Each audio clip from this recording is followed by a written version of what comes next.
D'abord bien acheter les cafés verts. Donc nous on a choisi d'acheter des cafés de qualité.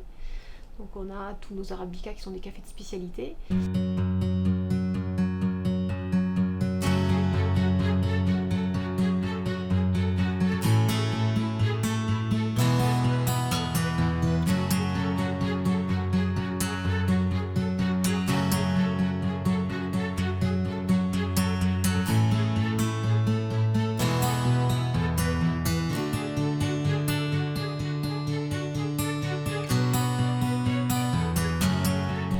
Émilie Gavagné, donc je suis torréfactrice de café à l'île Jourdain.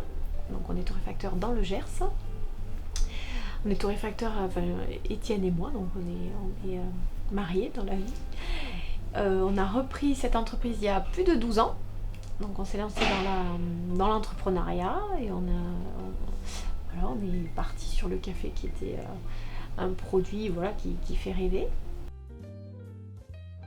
La torréfaction, c'est la cuisson du café.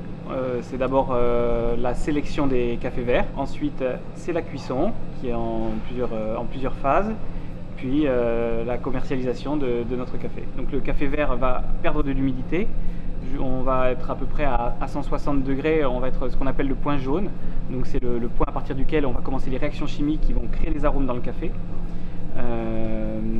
Cette phase va durer jusqu'à à peu près 186-190 degrés où on va avoir le premier crack et là on va rentrer dans la phase de développement, la dernière phase qui est la phase la plus délicate puisqu'il va falloir vraiment contrôler l'aspect du grain, la couleur du grain. C'est là qu'on va déterminer vraiment à quel profil on détermine ce café. Est-ce que ce sera pour une méthode douce, est-ce que ce sera pour un expresso?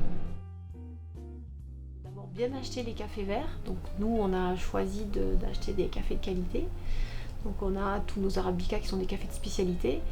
Et après, il faut savoir les torréfier, voire les assembler. Donc les assembler, c'est arriver à trouver un café qui soit... Donc là, c'est l'équilibre en fait de plusieurs origines. C'est ça le métier de torréfacteur et après, il faut quand même vendre le café. Pour choisir les cafés que l'on souhaite, soit pour constituer un assemblage, soit que l'on va travailler en pure origine.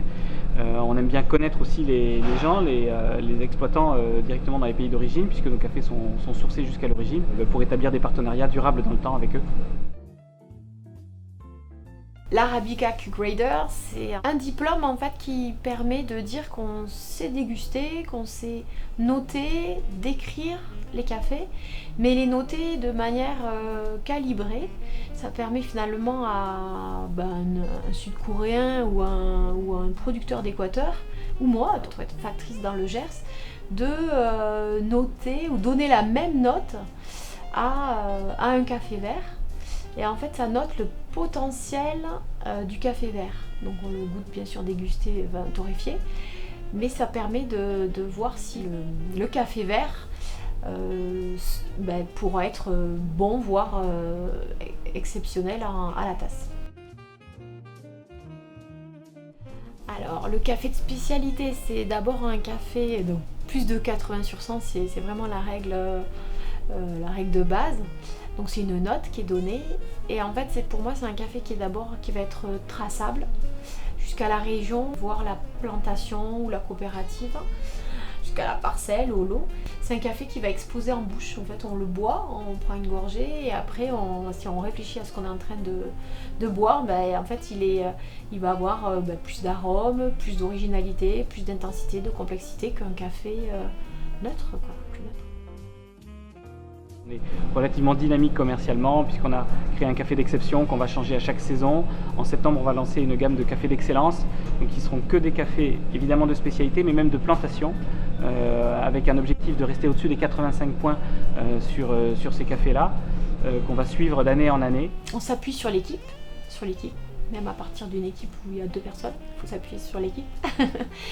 Donc c'est ce qui nous a permis d'évoluer, de faire confiance. Et après, c'est ça, on essaie d'être pro, de juste faire ce qu'on dit et d'être assez réaliste et une certaine éthique et loyale. On a reçu cette année pour la 2e fois le prix des éco-défis de la Chambre des métiers du Gers. C'est très simple. Depuis le début, on est quand même très sensible à notre impact sur l'environnement, à l'impact de notre activité. Donc c'est vrai que depuis le début, on a commencé à rentrer des cafés bio. Aujourd'hui, 40% de nos références sont en bio. Ça représente pas loin de 20% de l'ensemble des volumes que l'on torréfie, que l'on commercialise en appellation café bio. Là, on est à peu près dans les mêmes pourcentages en termes de thé.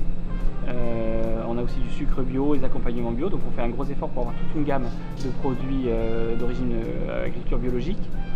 Ensuite, on ne conditionne pas nos cafés dans des fardes en plastique ou dans des cartons.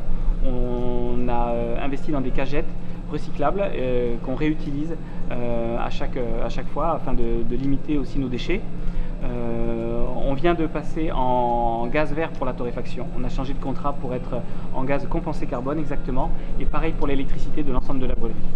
Moi j'aime le moment café. C'est vrai que c'est pas pour rien qu'on dit ah ben, je vais prendre un café, c'est un plaisir. C'est aussi peut-être pour ça que c'est déjà le moment est un plaisir. Donc ils font peut-être abstraction du goût.